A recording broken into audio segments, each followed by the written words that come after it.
Hello, Comics Alternative fans. Before we start with the episode, we want to invite all of you to check out our Patreon campaign. That's right. Go to www.patreon.com/comicsalternative for more details. There you'll find more information about the campaign and the cool rewards levels we have. For as little as $1 a month, you can help us maintain good quality comics talk, and the more you contribute, the more perks you get. These include monthly podcast episodes exclusive to Patreon supporters, as well as the chance to help us choose which books we review on the show. So be sure to visit www.patreon.com/comicsalternative and become one of our proud podcast patrons. Yeah, and now on with the show.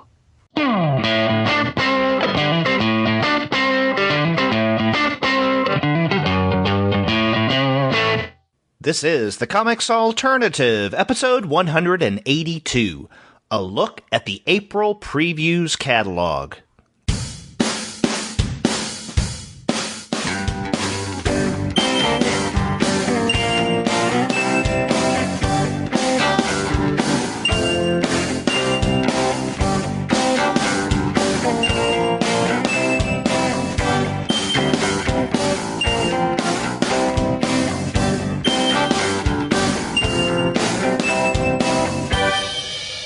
Hello, and welcome to another episode of the Comics Alternative. I'm Derek. And I'm Andy, and we're two guys with PhDs talking about comics. And this week, Andy and I are going to be looking through the April Previews catalog. But before we get into that goodness, we want to let all of you guys know that this episode of the Comics Alternative is brought to you by the great folks at Discount Comic Book Service. Go to their website, dcbservice.com, for all of your comics pre-ordering needs. There, you're going to find all DC, Marvel, Image, and Dark Horse titles at 40% off the cover price if you pre-order. For all of the other publishers, you'll find that those discounts are 20 to 35% off cover price. And every single month, you're going to find some unbelievable specials. Sometimes those specials will be at 45% off cover price, sometimes at 50% off cover, but often the discounts can get more impressive than that. That's right, and this month, as in every month, they have a load of bundles that you can take advantage of where you get a deeper discount on multiple comics from the same publisher than you would get if you bought those comics individually. And this month, they have a load of bundles from DC, including their new Rebirth relaunch that we'll probably talk about a little bit today, a Vertigo bundle, and a couple Marvel bundles as well, along with bundles from Aftershock and Valiant. You can always count on great bundles at Discount Comic Book Service. In fact, they have a lot of different specials, bundled and otherwise. So go to their website, dcbservice.com. They'll take care of all of your comics pre-ordering needs.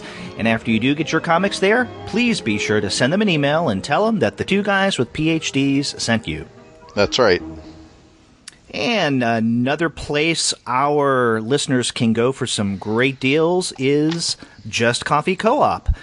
They're a great way to get coffee, tea, and chocolates. All their coffee is 100% fair trade, it's shade-grown, and it's organic certified. What's more, everything is roasted to order. Nothing's done in large mass production. It's just small batches.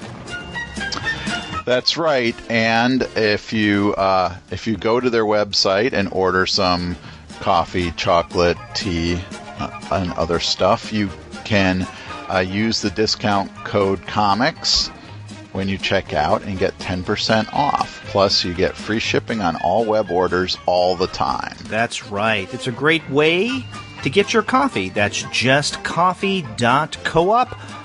A great way to get caffeinated. Andy, how have things been going with you? Busy. Semester's wrapping up, so things are accelerating. Yeah, it's hard to believe we have just about a month, maybe a little less to go. Yes. Yeah, than that. But it's a busy time.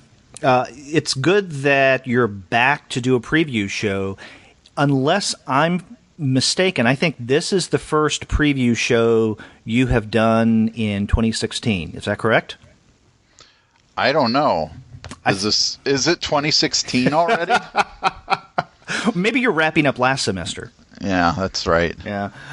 Because I think in January I did the show with Gene, in February with Wolverton, and then last month with Paul, the blog editor. So, and in fact, that was his very first episode, as we mentioned in a previous show. But this, I think, April 2016, your New Year previews.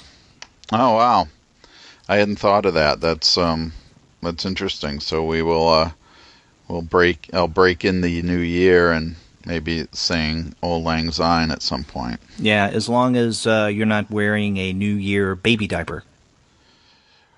Well, not a New Year one.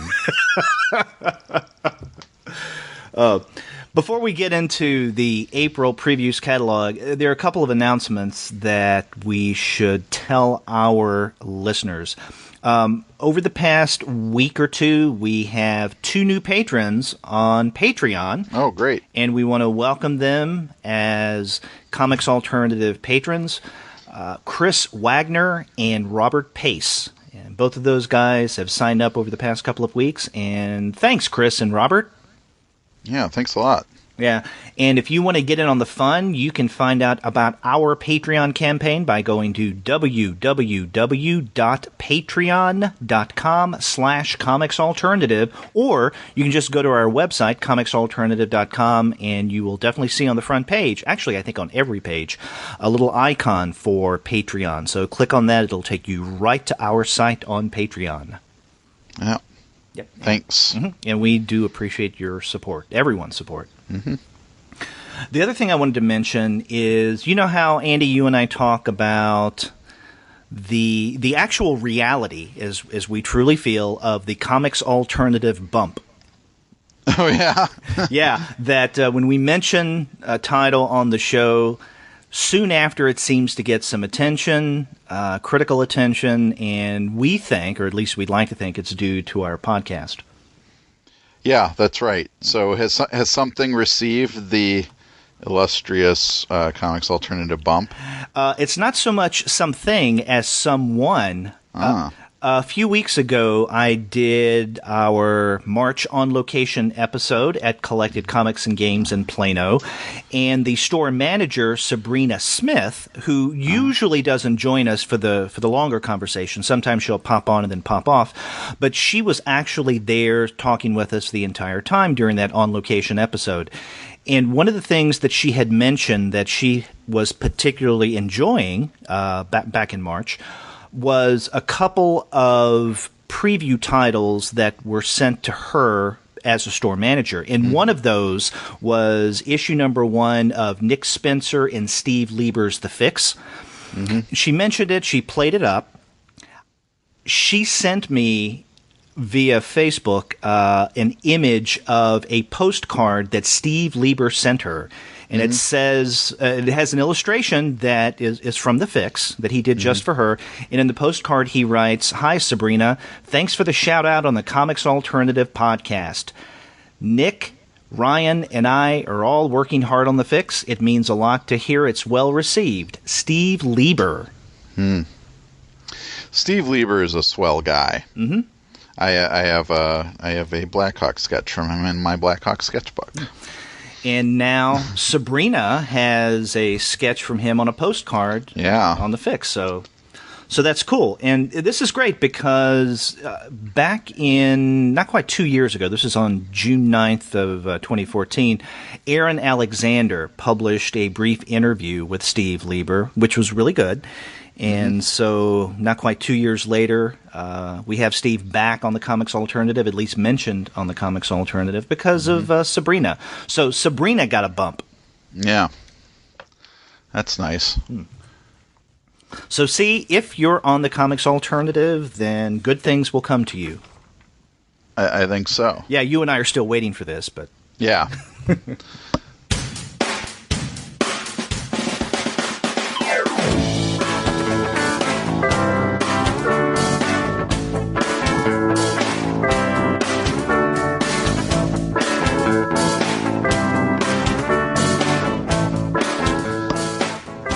So you want to get into the April previews catalog? Yeah, let's do it. Well, we start with Dark Horse, and I have something on page 58. I don't know if you have anything before Yeah, that's then. where I start too. Oh, okay. Yeah, this seems really interesting. This is issue number 1 of 5, Weird Detective, written by Fred Van Lente with art by Guri Villanova. I don't know if that's how you pronounce the first name, Guiu. Mm-hmm. Guiu Villanova, I guess. Mm-hmm. And this looks interesting. How would you describe this? Well, it sounds like the kind a Fred Van Lente book.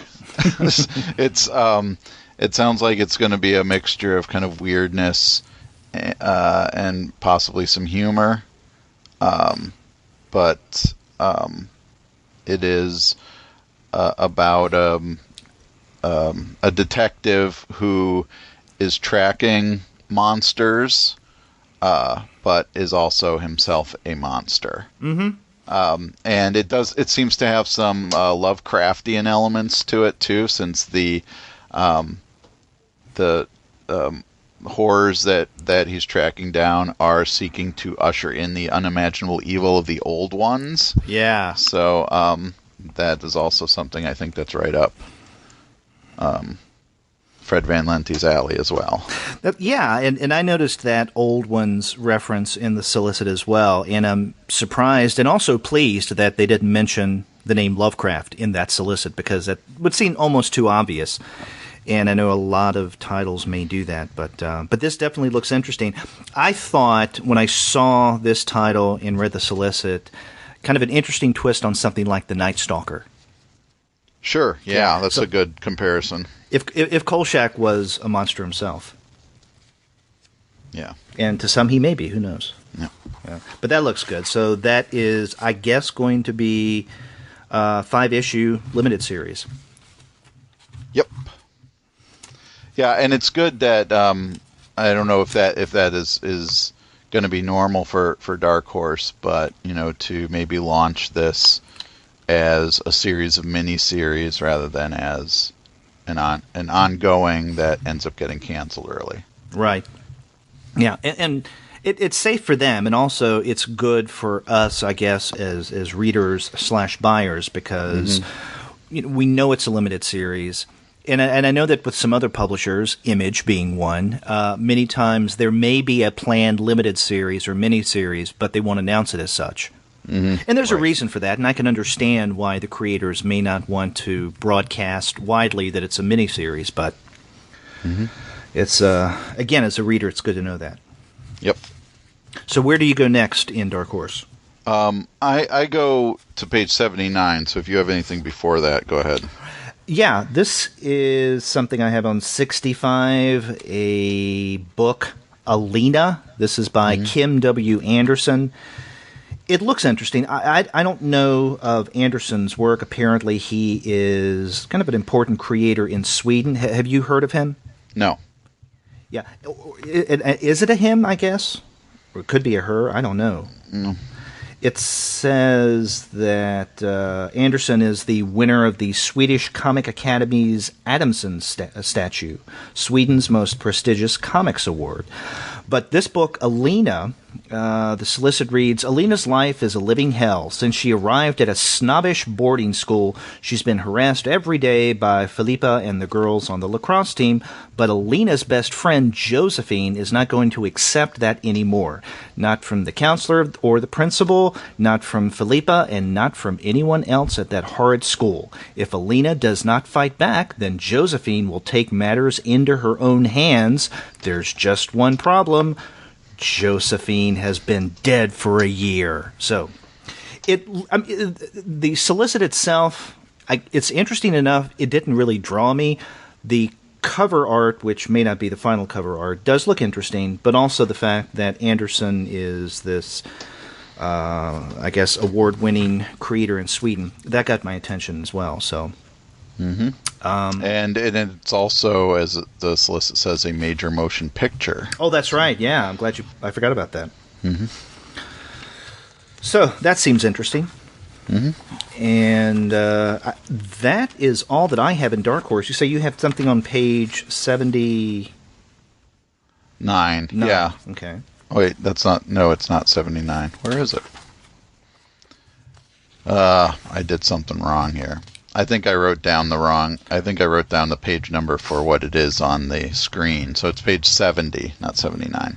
Because I'm using electronic copy here. Oh, that's right. And it is... I just, wanted to mention that in their efforts to put out Tarzan works, they are putting out a paperback volume of the complete Joe Kubert years, which are basically the DC series that he did of Tarzan. I have a fondness for that particular series because it was around when I was a kid. I have almost all those issues, so I don't know if I'm going to get it. But at $30 for 616 pages, that's pretty decent.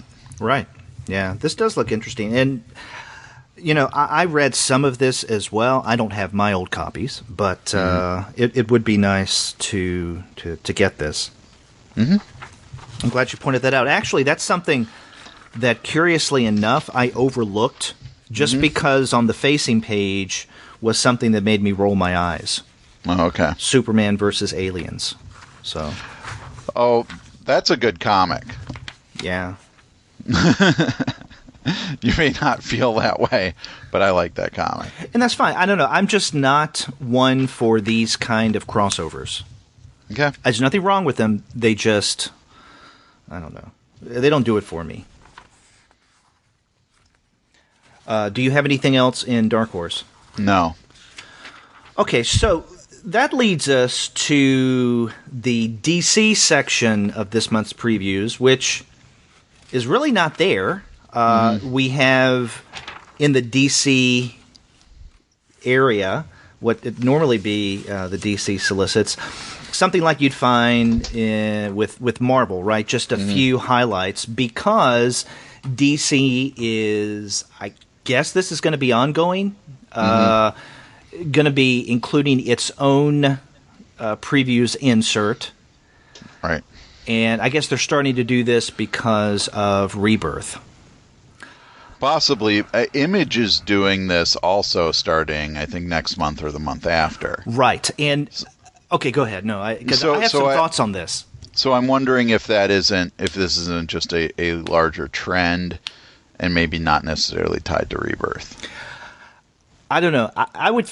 My guess would be that this is tied to Rebirth, if for no other reason, because with what DC is doing in Rebirth, it's like what Marvel keeps doing over and over again. In other words, DC is following the lead of Marvel, with Marvel doing all the annoying shenanigans that they do. And so why not do what Marvel does as well if you already started to follow them down this road, and that is do your own previews insert. So maybe it is just coincidence. I think, though, it's because of Rebirth. But now you mentioned the Image separate previews catalog. I want to see what this is like. I remember last month when Paul and I were discussing this, I was feeling a little mixed about this, but one of the things that has going for it that both the DC and Marvel do not have is with the Image catalog, the separate catalog, you will have a comic. You will have, I guess an exclusive, what is it, a 4-page, I think they announced, part of a story for The Walking Dead. So that makes it, to me, a little more understandable to take your section, your solicits as a publisher, out of the main catalog and put it in its own if you can offer something else that makes it stand out and makes it different from previews. Right. And I think you and Paul commented on the fact that it was in the old days, right, of previews that would be a fairly normal thing. Yeah, that you could get some kind of strip of some sort, something original to that previews issue. And, I mean, I like previews, don't get me wrong. It's just if you're going, even without any, freebie stuff or exclusive comics, but if you're going to take your publisher's solicits out and put them in your own smaller previews, insert, make it worth my while, and not just something that I have to keep up with. Yeah, I see what you're saying. I mean, I remember when Previews was running a Hellboy serial for a little while. This was a long time ago. This was probably like more than 15 years ago. And I was always frustrated because I didn't get previews. And so, but I was a Hellboy completist at the time when it was actually pretty easy to be a Hellboy completist, not like today. Yeah. And so I was glad that when eventually that got reprinted in one of the collections that had shorter stories in it. But I'll be curious to see what Image does with this, and maybe maybe others will follow. I mean, who would follow, though? I mean, other premier publishers? And if so, then at what point does Previews become a series of smaller catalogs, by, let's say, the premier publishers, because Marvel, DC, Image, maybe IDW, maybe Dark Horse, but then the rest of Previews is what we have in essence in the back half. Right. And toys and books and so on and so forth. And that would definitely diminish the value of that back half then as a creator, if you were trying to get into the back half and there wasn't already something kind of drawing people to the front half, they may not even get to see what you're putting out. So, but at the same time, if you're a publisher like IDW, and I don't know how they feel about this, but if I imagine I'm working there and I see everybody else jumping out of the main Previews catalog, I might want to wonder, well, why can't I do that? Yeah, exactly. I don't know. It just seems like a trend. I was about to say a disturbing trend. I mean, I have no idea what'll happen, so I don't know if it's disturbing or not. But it's a different trend, and who knows where it may lead. I mean, maybe unforeseen circumstances or consequences. Right. And it's not as if in comics history Marvel hasn't done something that was different to start others doing something different that had unforeseen consequences. Or completely foreseen consequences. Oh, yeah. But, but this gets us to, you and I haven't discussed this yet, and I know we don't talk about mainstream stuff on the podcast, but what do you think of the whole DC rebirth? I don't really care all that much what they call it. I'm really interested in the new creative teams that they have doing stuff. So, in that respect, I'm fine with it. Mm-hmm. But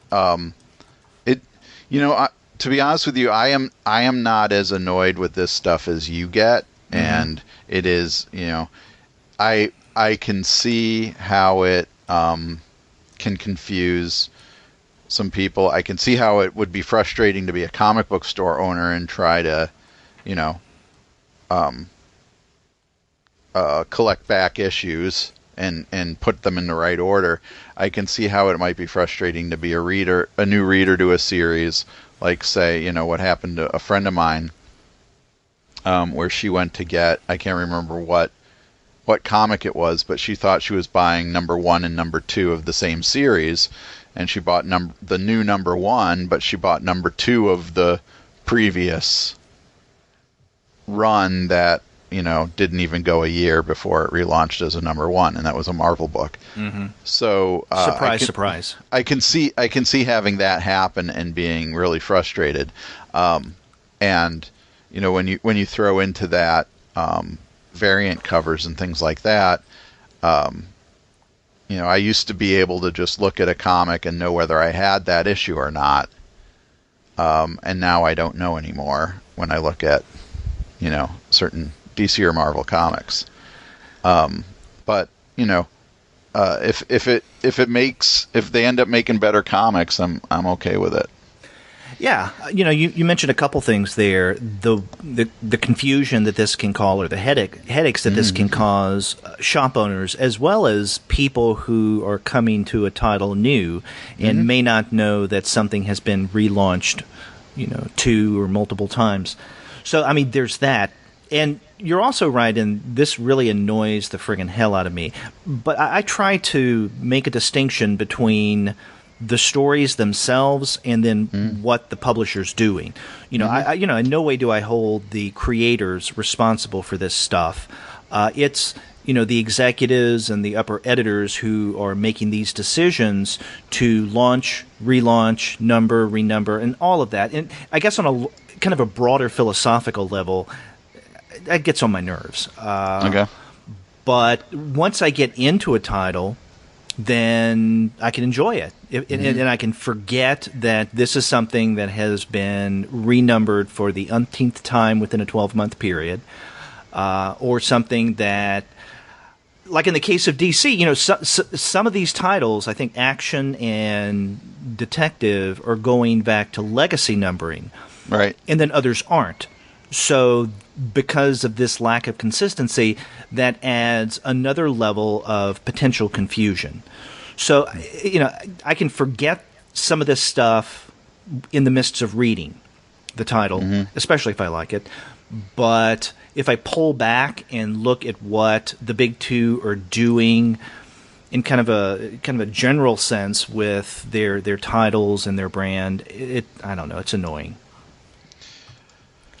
Well, yeah, I mean, it is. It's eventually going to be, eventually it's going to be diminishing returns. Mm-hmm. So, the new 52 was interesting, and I think it generated a lot of interest right away, and some of that interest was sustained, and some of it wasn't. But to do something just a few years after that, I don't know if that's going to have the same effect. Now, part of it is also DC saying, "Look, we made some mistakes, and we understand that we made some mistakes that by, in a sense, ignoring, creating a new universe that put out fans that were, longtime fans, and so going back to something that's going to be, I guess, a hybrid of the old and the new. I think that makes some sense. I'm not a huge fan of double shipping every month on a lot of those titles. I will probably be buying fewer comics because I don't like buying two issues a month. So that plan I'm not a fan of. Yeah, but at least they're going to try to hold the line at $2.99. Yeah, that's good for them. Yeah.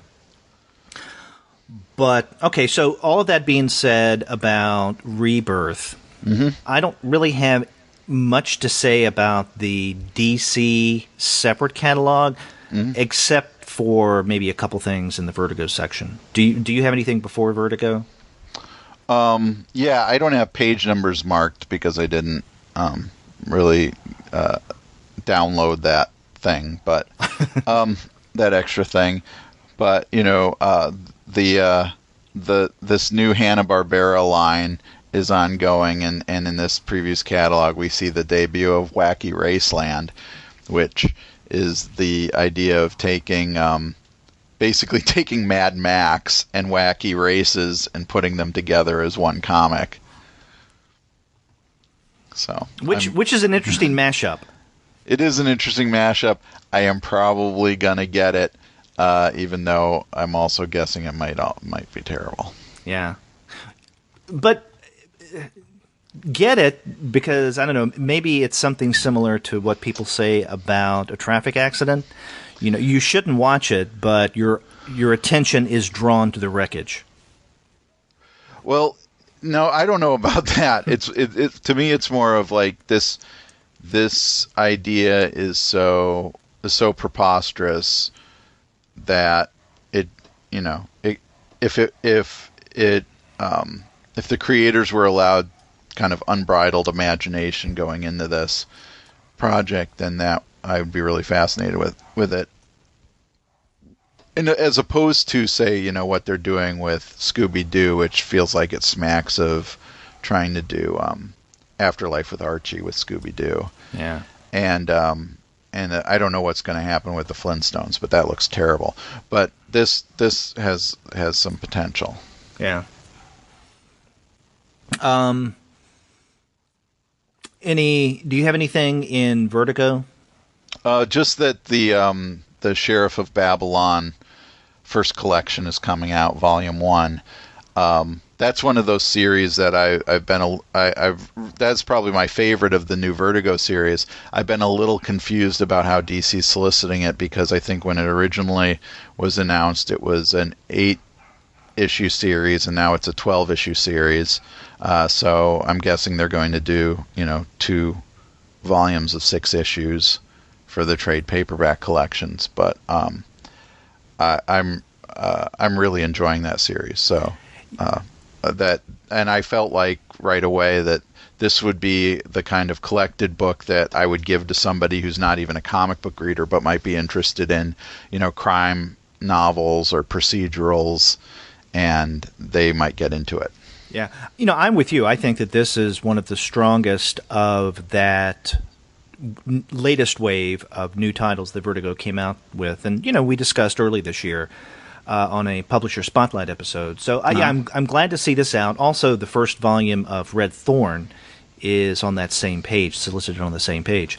I mean, I much prefer Sheriff of Babylon. I think that's a really good title. And if they are expanding this to 12, it would be good if eventually they collected all 12 issues in a hardbound deluxe edition, instead of, because I would rather get that instead of the 2 6-issue volumes of a trade paperback.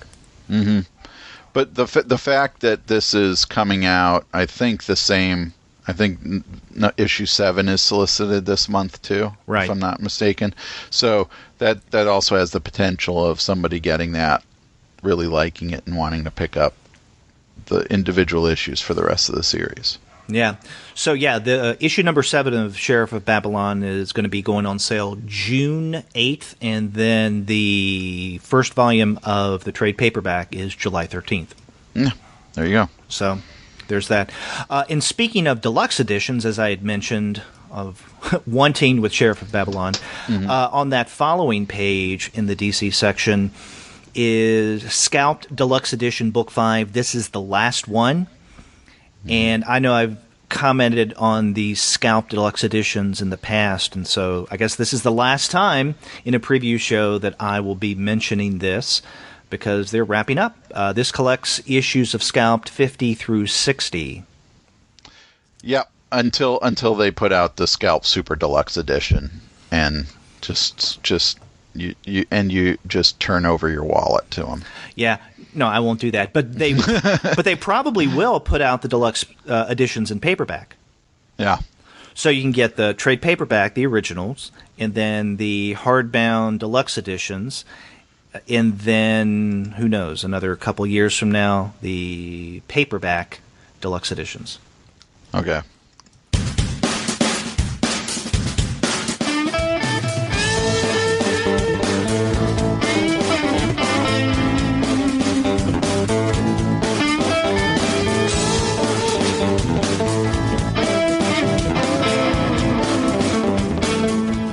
And those are the only 2 things I wanted to mention in the DC catalog, the Scalped and Sheriff of Babylon. Do you have anything? Nope. I just go to IDW. And where do you start in IDW? Page 103. Okay. Let's see. I got to get there. And so this is IDW has got the license for Action Man. Do you know about Action Man? Yeah, and in fact, we talked about Action Man maybe 2.5 years ago, because there was another title based on Action Man, correct? I can't remember who the publisher was. I don't remember that. But yeah, so for those who don't know, Action Man was basically G.I. Joe in England since the concept of G.I. Joe, that name itself, didn't really translate overseas. The G.I. Joe dolls, the original 12-inch dolls from when we were a kid, were called Action Man in the UK, and then he developed his own kind of developed on his own. So in fact, when I was way too actively collecting G.I. Joes, I had an Action Man figure as well. And so I was feeling like this may be the last licensed property that is going to be exploited. Like, all the licensed properties have now been taken. And we're down to Action Man from IDW. But it's written by John Barber, who does a good job on the Transformers comic. So it could be interesting. And I like the whole kind of British spy element that they're following with it. Has there been a comic based on Major Matt Mason? Speaking of action figures, that's a good question. I don't know if there was back in the 60s. I have the Big Little book for Major Matt Mason. Yeah, but not those were fun toys. Yeah, I had Major Matt Masons. I remember them fondly. Mm-hmm. I wish I still had my original. Yeah. I have something next on page 111 in IDW. If you have anything before that? No. Oh, and this is something that I guess somewhat similar to what we mentioned with Weird Detective. It seems to have the same tone. This is Tales from the Dark Side. This is from the creative team who brought us Lock and Key, Joe Hill and Gabriel Rodriguez. And what's interesting about this is that, Tales from the Dark Side was that Romero series from the 1980s. Yeah. And then there was talk of Joe Hill bringing this back to television, and apparently that fell through. So he's now taking the idea and making it into a series for IDW. Well, that's good. I like Joe Hill's horror stories. Mm-hmm. So I'm likely to get that. Yeah. So yeah, this looks really interesting. Again, seems like a similar tone to what we had with Weird Detective. Mm-hmm. But so maybe a lot of weirdness in this month's catalog. Yes. I don't have anything till 122, so if you have something before then, go ahead. Well, in passing, on 115, The Rocketeer at War is being collected. Right. So if you're fans of The Rocketeer. And that's the only thing I had before we get to where you mentioned, and that is the top shelf section of IDW. Right. And the first thing in the top shelf section is Volume 2 of Eddie Campbell's Bacchus Omnibus editions. And we talked about Volume 1 when we did our little top shelf spotlight a while ago. Yep. And so this completes Bacchus, and in fact, if you put that together with Eddie Campbell's Alec, you can get a slipcase with Alec, The Years Have Pants, Bacchus Volume 1 and Bacchus Volume 2 for $100. Yes. And you will not need to read any other comics for another couple years, because that'll take up all your comic reading time, and any doors that you have that are flying open uncontrollably, you could stop them with this, I imagine, and you could probably kill an intruder with it. Exactly. Any one of these three volumes, either Alec, The Years Have Pants, or Bacchus 1 or 2. Yeah. Yeah. But if you put them all together in a slipcase, you have a formidable, what they're calling the Omnibox. Well, something that's not as omni is the facing page, and I think that's what you were going to mention also. Is this the Fun Family? Yes. Yeah, I'm really, really curious about this book. I don't know anything about this book or about Benjamin Frisch, the creator of it, but It is basically sounds like it's about, a creator of a comic strip very similar to, crap. Now I'm blanking on it.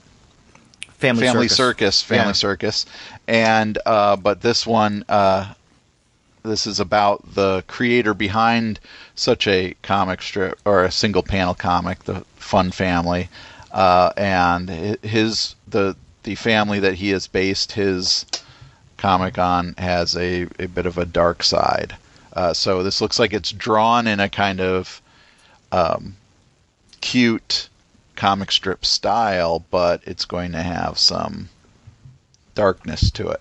Yeah. The way that they describe this is that, as you mentioned, this family, the creator's family, has some dark secrets. As their idyllic world collapses and the kids are forced to pick up the pieces, can they escape the cycle of art imitating life, imitating art? Yeah. And then underneath, for fans of Chris Ware, Charlie Kaufman, Dash Shaw, and David Lynch. Okay. So it's the David Lynch edition that makes it especially weird. I just remember years ago, a long time ago when I was in college, there was a Minneapolis Free Paper had a comic in it where some cops were in an apartment and everything was wrecked and stuff was clearly stolen and missing, but all through the apartment was like a dashed black line going from everything that was either stolen or broken, and the cop is saying it looks like one of the Family Circus kids went bad. So I like that. I like anything that kind of takes down the Family Circus, or what was it, the someone who mashed up a few years ago mashed up Family Circus panels with lines from H.P. Lovecraft. I didn't know about that. Oh yeah, that's fun. I used to have those on my office door. This is the second episode in a row where Family Circus has been mentioned, because last week on the review show, Gwen and I, among the three titles we discussed, was the Baker Street Peculiars, and there is a full page in that first issue where these kids are being chased by a cop through London, and they have on this page dotted lines or broken lines that shows where they're running to in kind of a fun way. And I believe that we commented on that. This looks like something that you would find in Family Circus. Yeah, and that's Andy Hirsch drawing that, right? Exactly. Yeah, and so he's a creative guy. Yes, he is. But let's see if next week we also mention Family Circus. Well, it's a dare now. Yeah, but we'll have to do it unconsciously, though, because otherwise it won't mean the same. Okay. That's all I had in IDW. Yeah, me too. Yeah, although it is worth noting that if you turn to page 124, there's the new Haunted Horror by, friend of the show, Craig Yo. Yeah. And you can never get enough Yo in life. That's true. So with Image, we have several new titles. Which ones are you particularly keen on? I go to page 130, so I don't know if you cover the one before that. Well, Jupiter's Legacy, Volume 2, Number 1. It's there. It looks interesting. Frank Quitely I like, but I'm more interested, like you, on page 130. Yeah, I kind of just wish that, because I'm sure we're going to see a very limited number of Frank Quitely comics in our lifetime. And I wish that Jupiter's Legacy was not one of them. Anyway, keep going. Okay, so on page 130 is this is, I'm more excited about this than anything in the catalog. Not just because it's by Howard Chaykin, but it's Howard Chaykin's Midnight of the Soul, which for Chaykin fans is something he's been talking about for decades as a work he wanted to do. In fact, if you look in the fantastic collection of interviews with Howard Chaykin that Brandon Costello edited for University of Mississippi Press, he's talking about Midnight of the Soul in several of those interviews. So this is something that's long in coming. Yes, exactly. And the solicit reads, it's 1950 and Joel Breakstone, former GI and liberator of Auschwitz, is seriously damaged goods. He hasn't exhaled a sober breath in 5 years until the sheltered life he's created for himself unravels and he begins the long night that will change his life forever. Mm-hmm. And much of what we see at the beginning of this is kind of the setup for Joel Breakstone during World War II coming across Auschwitz for the first time. Mm-hmm. Yeah, and that 3-page preview is really good. Mm-hmm. I like that. Yeah, I'm looking forward to this, and this is number 1 of 5. Mm-hmm. So, and this is a title that Image has let us know that it's a limited run. When I first looked at what I guess will be the cover of issue number 1, I don't know, just I couldn't help but think of from a few years ago, Marked Man. Yeah, well, there's a lot of Chaykin even says that he has the same kind of protagonist in his works. Yeah, and the guy's face just looks similar. Yeah, and I remember neither of us being particularly taken with Marked Man. Yeah, I read through to the end of that and wished it was wished it was actually longer because I felt like it was rushed to its conclusion. But yeah, so Midnight of the Soul seems to be this this work by Chaykin that has long been rumored, and so it'll be exciting to see it when that comes out. Okay, so this is like Chaykin's Multiversity. Maybe even more than that. It's like, I don't know. It's not quite like Chaykin's The Day the Clown Cried, but it would be more like, I don't know.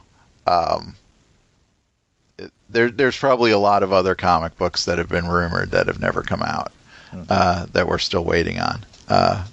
So I don't know what that would be.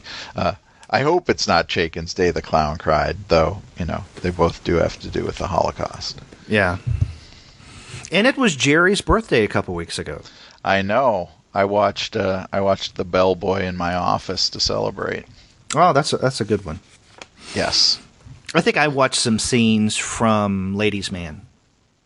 Yeah, I got that one too. That's good. Yep. Now, next in the Image catalog, and this is on page 134, is another number 1, She-Wolf. This is written and drawn by Rich Tommaso. Now, he just wrapped up that first volume, and I don't know if there's going to be more to it, Dark Corridor, and that trade's going to be coming out maybe in another month or so.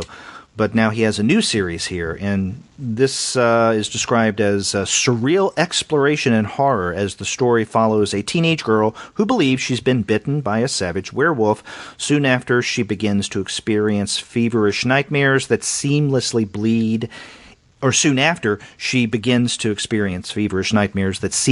bleed into her everyday reality. And we have only one page of art, but it's one page that contains 4. I mean, you can still make things out clearly, but it may be. I don't think that solicit tells us much about how different this is from all the other werewolf narratives out there, outside of the fact that it's a she-wolf. But even that is not necessarily different or unique in any way. But I'm hoping that it's unique. Yeah.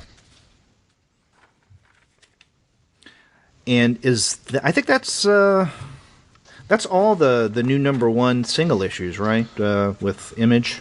Yeah. I don't have anything till 167. Oh, okay. Go ahead. This is, I'm trying to get to it. Adventures in the Rifle Brigade by Garth Ennis and Carlos Esquerra, coming out in July.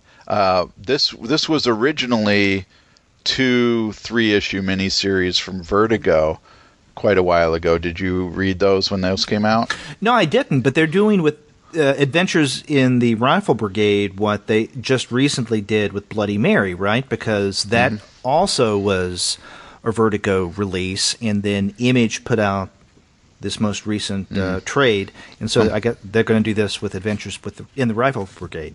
Well, Bloody Mary technically was Helix, which was DC's short-lived science fiction That's imprint. right. But you're right, and then I think you and Paul talked about Pride and Joy last week, Right. Yeah. which was a Vertigo series that I really like, Garth Ennis and John Higgins. Now, Adventures in the Rifle Brigade is not, if you're familiar with Garth Ennis's World War II books, like War Story and the others that he's still putting out, Dreaming Eagles, which we talked about a few weeks ago. This is not that.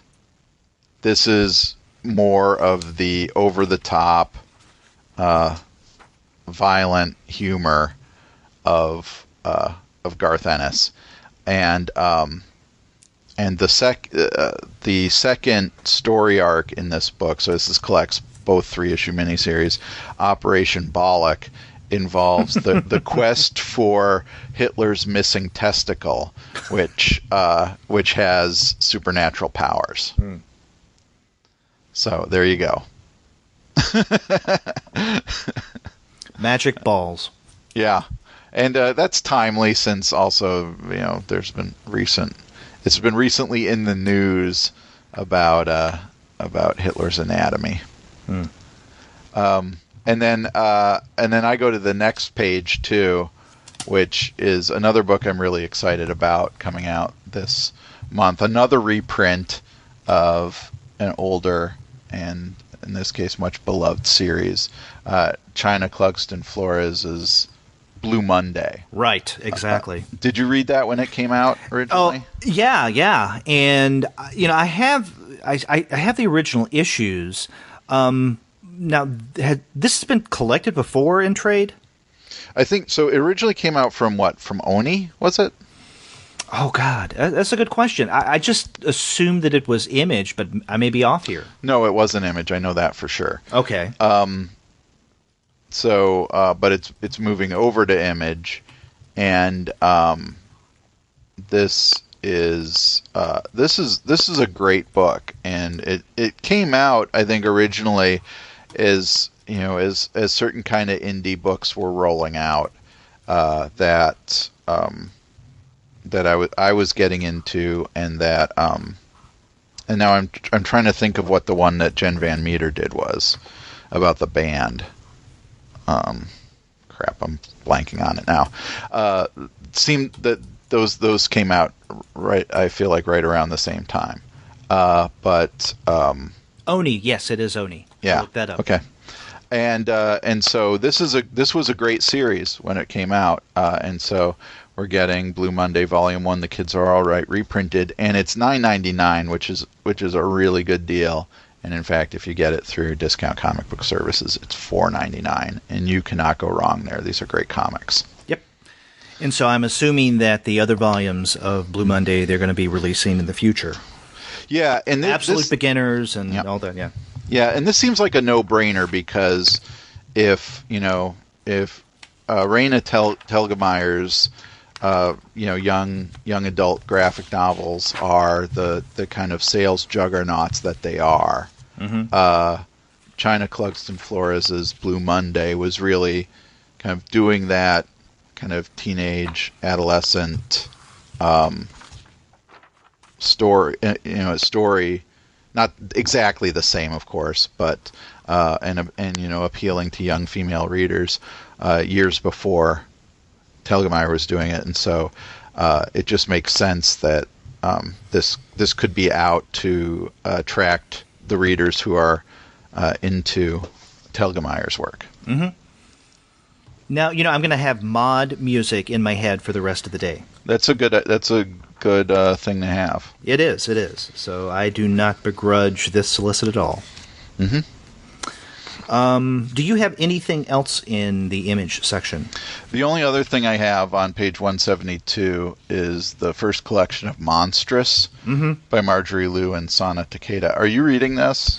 I read the first issue, and I absolutely loved it. Wolverton and I we reviewed it on a previous episode when issue number 1 came out last year.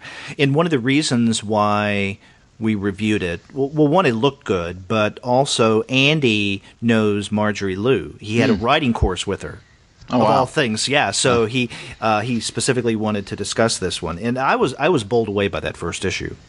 So was I, but I never, for various reasons, caught up. I think I got the first issue later on, through an Image sale, I think, on Comixology. So I figured I'd wait till the trade, and it's now here in trade. First 6 issues collected for $9.99, so that's a good deal. And and I've heard such good things. It's been so celebrated since then that that's definitely got to be worth getting. Right, exactly. Yeah, the story's really good, and Sana Takeda's art is just, it's so intricate. It's really full and lush. I don't know which I liked better, the writing or the art, but you don't have to decide which because they're both good. Yep. Yeah. Along with that, in 2 pages before that, they are collecting and trade other Image titles. Citizen Jack, I don't know if you were reading that. No, I wasn't. I read the first 2 issues of it. I thought it was okay, and then Huck. But I know you're a big fan of Mark Millar, or Miller. Yeah.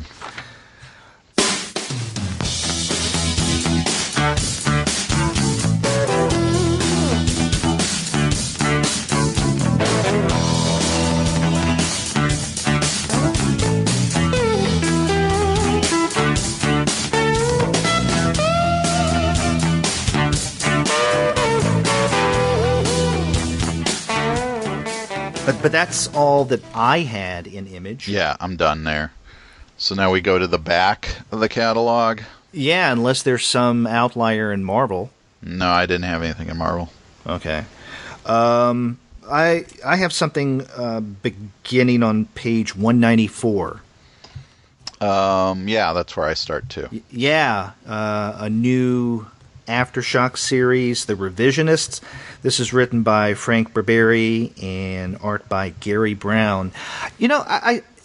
We've commented, a few weeks ago when we did the Aftershock show that they're doing the right thing, coming out with an initial wave and then every couple of months or so putting out 1 or 2 new titles. So this is a new series that we may have hinted at a little bit on our Aftershock Publisher Spotlight.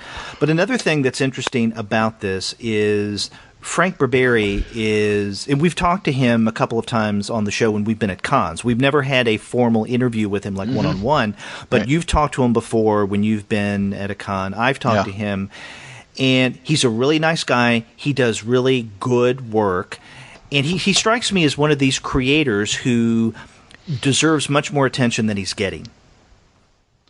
Yeah, I agree. I think when I look at the Aftershock creators, I feel that way about a lot of them. I think Ray Fox too is good and deserves more attention, as does David Hein and so on. So I'm glad that Aftershock is going after these particular writers. And the solicit for this feels like it's right up my alley. It's a time-traveling assassin tasked with repairing our fractured timeline. So I like that. That's a good high concept. You can sort of see that fitting in with other Aftershock titles too that have kind of high concept pitches behind them that could translate from comics to television or movies. Mm-hmm. So Aftershock is keeping on doing what it's been doing. Yep. I go next to page 202. Do you have anything before then? No, I go to 202, and if Midnight of the Soul is the thing I'm most excited about, I'm pretty close to being just as excited about what's on page 202. Okay, are you talking about what's under Albatross Funny Books? Yes. Yeah, you're talking about Satan's Sodomy Baby? Yes, the second volume of Satan's Sodomy Baby. I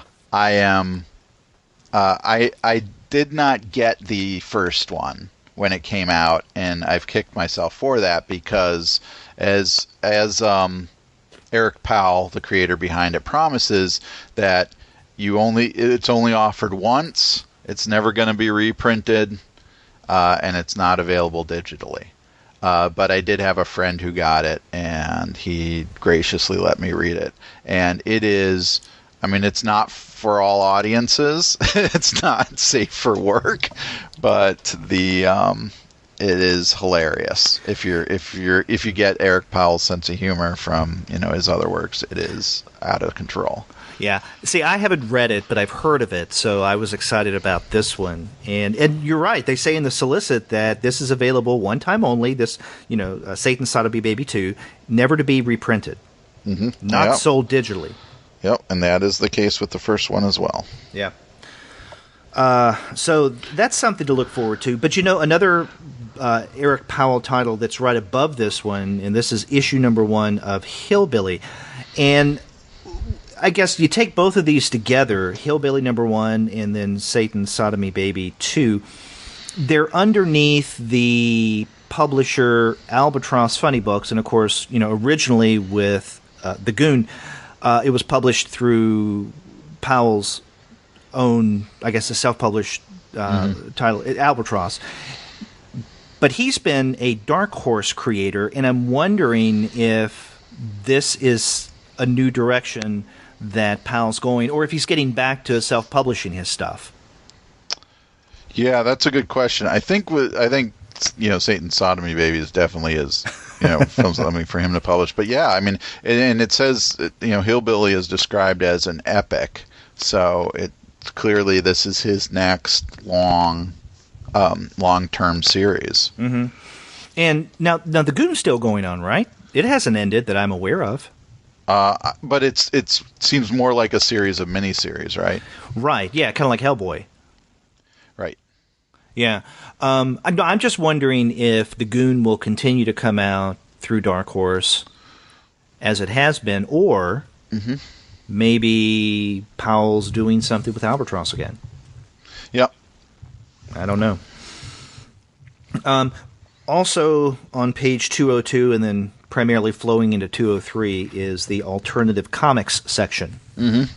And as we usually get now over the past year with alternative comics, we get titles that are not only published by the press, Alternative Comics, but also others that are part of their consortium, like Floating World Comics.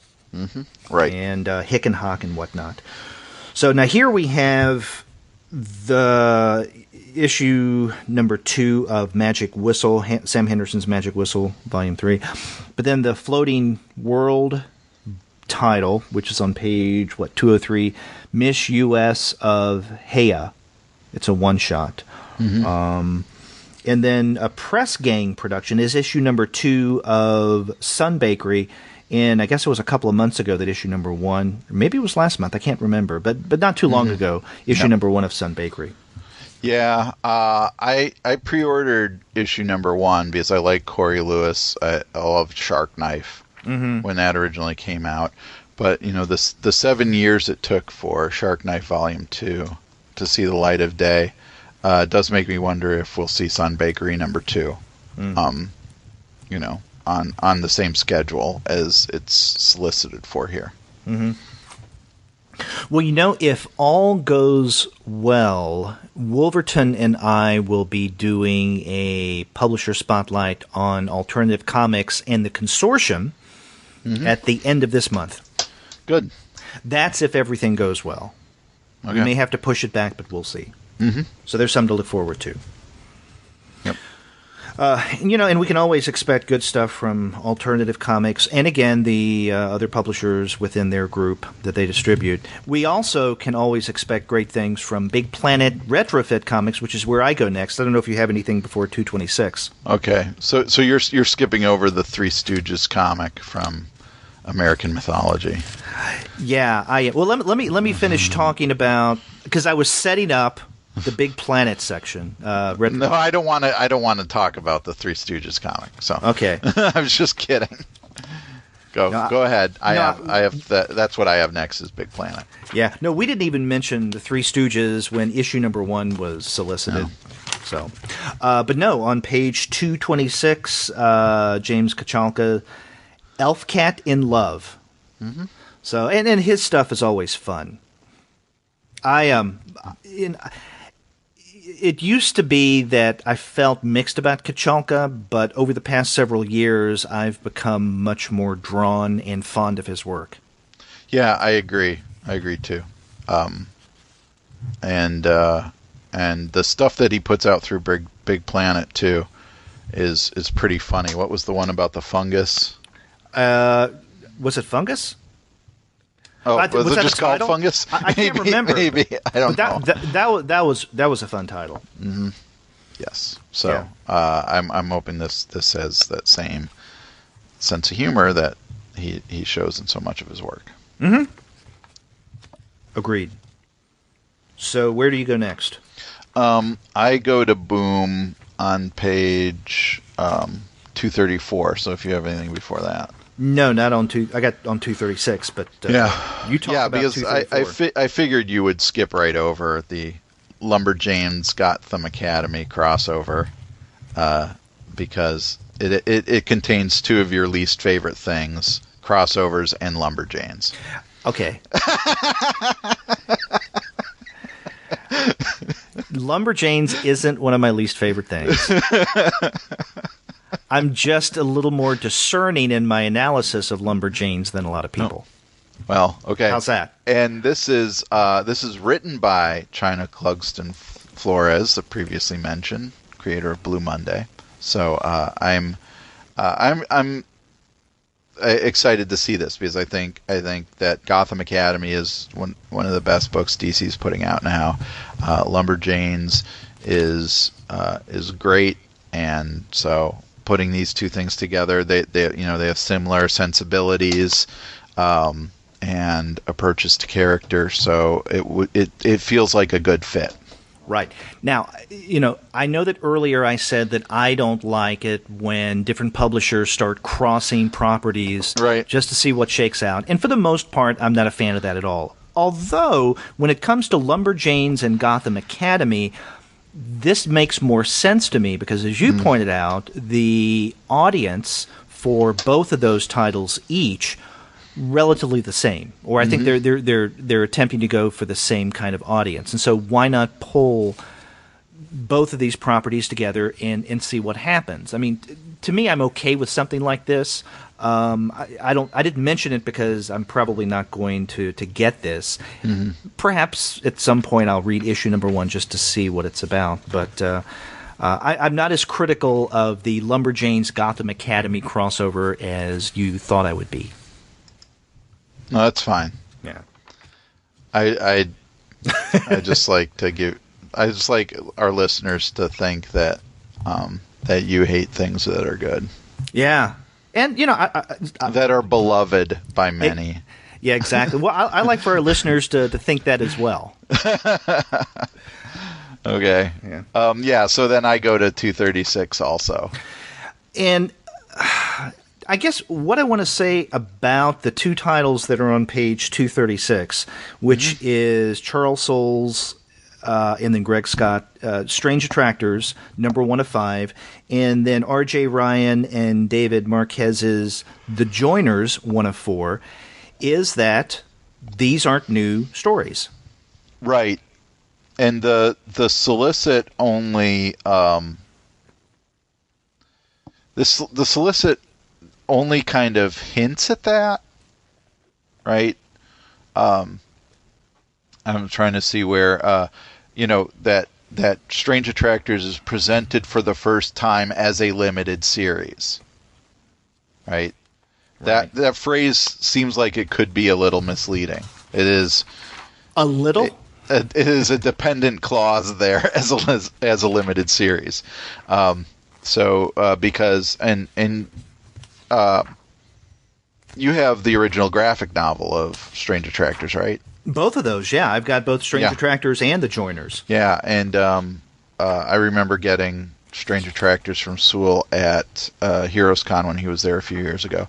And I really liked that book. So if anybody hasn't read it, and this may be their first chance to get it, it's a really smart and well done thriller, well written, and I think this is the book that kind of launched Charles Sewell to become the writer that he is at Marvel. And I wonder with both of these, because Sewell is come up to be one of the prominent writers at Marvel doing the next big crossover event, Civil War II. And The Joiners is drawn by David Marquez, who is also a central Marvel creator right now. So I'm wondering if Boom is kind of republishing these works in order to take advantage of the increased profile of these two creators. It could be. I hadn't thought of that, but I wanted to mention both of these as part of, I don't want to call it a trend. Maybe it's more of a coincidence than anything. Last month in the IDW section, issue number 1 of the Black and White series, Fear and Loathing in Las Vegas, right, came out. And that is a black and white version of what you and I discussed when we did the Top Shelf show that came out as, I guess, what you would call a graphic novel. Well, right. You could call that original graphic novel. Now, this new series is not so original. It's the same thing serialized, but in black and white. Yeah. And so here we have both Strange Attractors and The Joiners that was previously published in book form, now serialized. And I'm wondering if we're going to see more of this kind of stuff. Yeah, it's like the reverse collection, right? The normally we would expect it to go the other direction. I think the Strange Attractors and The Joiners has a little bit more justification in that you can. It may be difficult to find the original versions of these two series now, whereas with Fear and Loathing in Las Vegas, it's only been a couple months since that book came out. Right, and yet to go ahead and do a single issue, or do a pamphlet monthly series on it does seem a little weird. Right. Now, Strange Attractors was originally a series, right, and then collected in book form, and now it's back as a series. Oh, I don't know what its iteration was before the graphic novel that I bought. Yeah, and I may be wrong there. Another thing is with both of these titles, Strange Attractors and The Joiners, we've discussed in one form or another on this podcast. I know when I interviewed Charles Soule about a year or so ago, I was talking with him about Strange Attractors a little bit. Primarily we were looking at Letter 44. But I think it was Wolverton and I reviewed The Joiners when it was a book. In fact, it was The Joiners in 3D. And that book, as the title suggests, is in 3D, and it comes with its own pair of 3D glasses. So you read the book with the glasses, because if you read your book without the glasses, you'll get a headache. But I guess they're taking this new miniseries, The Joiners, and un-3D-ifying it. Okay. Well, then there may be some purpose to its existence. Yeah. Because I wonder what the 3D aspect did to this, potentially to the sales of that book. I mean, there may be no way of knowing that, but right. Were people drawn to it for that reason? I think we decided to review it on the podcast not because of the 3D, but it seemed like an interesting title, and it was an Archaea title, and we thought, okay, well, they do good stuff, and so that's why we decided to discuss that book. Okay. Where do you go next? 250. Oh, me too. Great minds think alike. Yeah. So I'm going to Canton Street Press, and they are continuing to do their replica editions of older comics, which I haven't gotten any of these yet. Have you gotten any? I was going to ask if you had. I haven't either. I would like to, but we've mentioned this on the show before. The price of these are quite prohibitive. Yeah. I'm hoping that I can maybe find some of these at a con for a little less than $15 for 36 pages. But I like the idea of it. Oh yeah, it's great. But the one thing I am definitely getting out of Canton Street Press is this book, The Senate Hearings on Juvenile Delinquency, mass market paperback. This collects the transcripts of the 1954 Senate hearings that led to the Comics Code, that contained testimony by William Gaines and Walt Kelly and Milton Caniff, that featured and in addition to Frederick Wortham.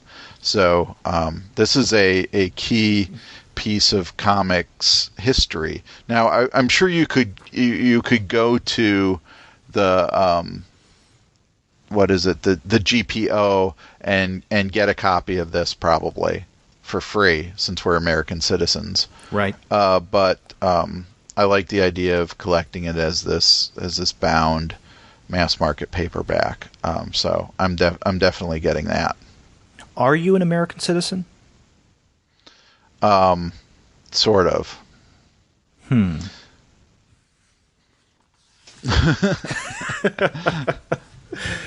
sorry. I'm not running for president anytime soon. Yeah, I'm sorry. I was slipping into Trumpdom there. Yeah.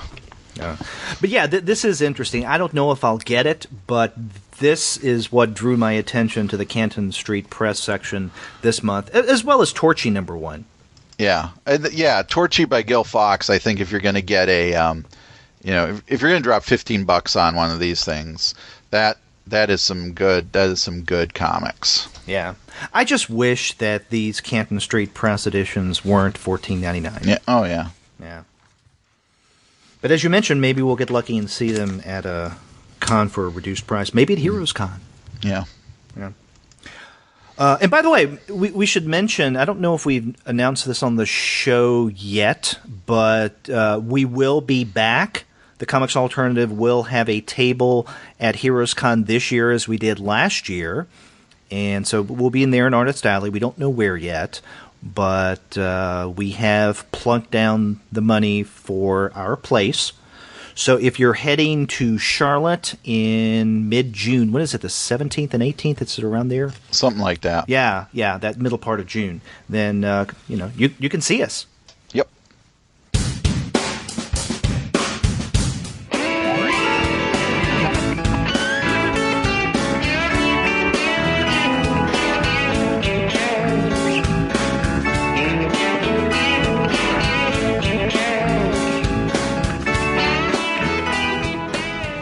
I go next to page 256. Yeah, go ahead. I think there are a couple things here that are worth mentioning, or that I wanted to mention. I'm sure there's more than just two things worth mentioning on that page. But one is the aforementioned Lumberjanes. There's the issue number 6 of Comic Book Legal Defense Fund Defender is looks like a Lumberjanes issue. Mm-hmm. So there's that. But even more interesting for me is the book listed under Conundrum Press. Actually, there are two. Right. In fact, that second one, I didn't see that second one until just now. Yeah. But I originally had looked right under the Conundrum Press listing at Bird in a Cage by Rebecca Rohr. Yeah. And this looks really interesting. It says a story about someone who suffers a head injury, a brain injury, and it brings on early dementia, and about dealing with that. This book, as it says, explores memory, idea of place, and the power of song to transcend dementia. So it seems like a really moving narrative. Yeah. In fact, I've just been recently rereading, for various reasons, Roz Chast's Can't We Talk About Something More Pleasant and Joyce Farmer's Special Exits, both of which deal with, caring for elderly parents. And so I'm curious to see what this book does with that subject, because it seems like in the area of graphic medicine, that is a common topic that's becoming a more common topic, kind of up there with cancer. Mm-hmm. But I'm also interested in the other book in here too. The Ghost We Know? Yeah, by that Sean I just discovered. Caremaker. And this is also an autobiographical work. His stories of his wild British Columbia country childhood contrasted with his downtown Vancouver bus riding adventures. So, and it points out that Caremaker has a distinct panelist style of comics in which the narrative and art blend seamlessly. So I'm curious to see that, not just for its autobiographical content, but that the fact that Caremaker's style gets highlighted in the solicit. Mm-hmm. And also, I don't think you can go wrong with Conundrum Press. They're one of my favorites. Yeah. So yeah, those two books look worthwhile. Mm-hmm. Now, do you note some of the new titles coming from Dynamite as we turn the page? Well, I would just mention I will be getting the Shadow, the Death of Margot Lane, because I'm on the hook for the Shadow anyway. Right, but that's what I thought. Matt Wagner is writing and drawing it, and it's been a while since he wrote and drew something. I think it was the Shadow Grendel team up that came out a few years ago now. That was the last thing I'd seen him draw. So I like the way he writes the Shadow anyway. So I will be getting this. Mm-hmm. Yeah. What about on that following page on 260, Control? Yeah, so what do you think of that? I'm intrigued, and this is written by Andy Diggle and Angela Cruikshank with art by Ben Oliver. And the way that it's just art by Andrea Moody. Ben Oliver does the cover. Oh, I'm sorry, Andrea Moody. I'm sorry. And yeah, the solicit got my attention. It seems like it's a cross between political intrigue and a police procedural.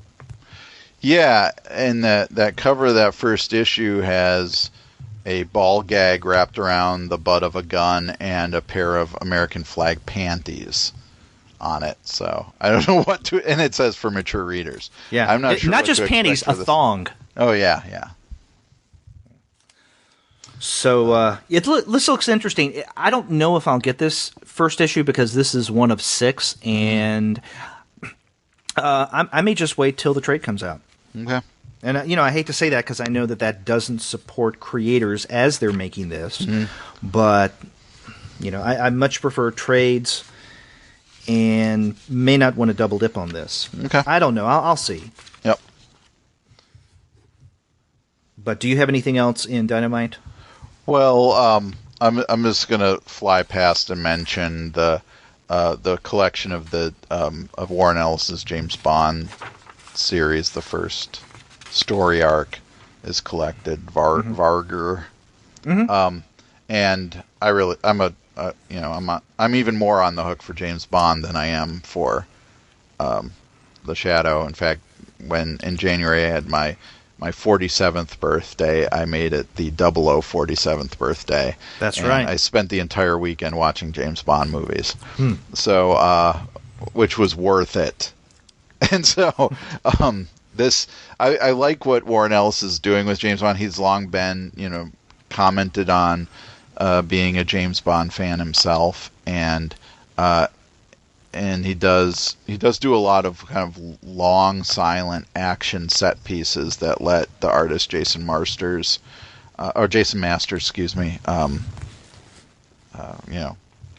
do his thing. And so, in reading this book, one might find it reads very quickly because of that. But it's good to kind of linger over those action scenes because they're really well choreographed. So did you like the Vargas storyline? Yeah, it's not completed yet, so. But I mean, what you've been keeping up with it? Yeah. See, I've read only the first 2 issues, and I really liked it. Yeah.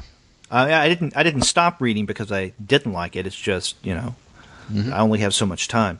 But I really like this, and I think this would be well worth checking out.